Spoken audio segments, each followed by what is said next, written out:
एका गावात चिंगी नावाची एक खूप गोड, खट्याळ आणि हुशार पोरी राहायची.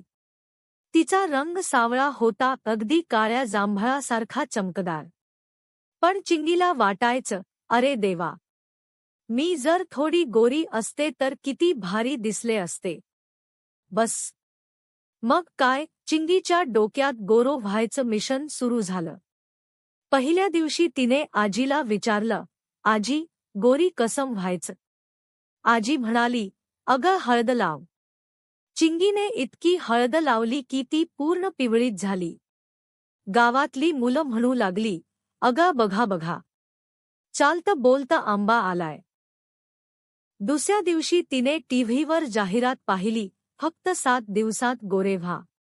ती क्रीम घेऊन आली आणि इतकी लावली की तिचा चेहराच पांढरा चिटकुळा झाला. आई म्हणाली, अगं, तू चेहरा आहेस की भिंतीवरचा पेंट. तिसऱ्या दिवशी तर कमाल झाली.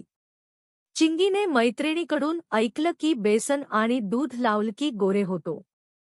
तिने पूर्ण चेहऱ्यावर लेप लावला. तेवढ्यात घरची मांजर आली आणि तिच्या चेहऱ्यावरच चाटू लागली. चिंगी आरडाओरडा करत पळाली आणि सगळे हसून लोटपोट झाले. एकदा तर ती पावसात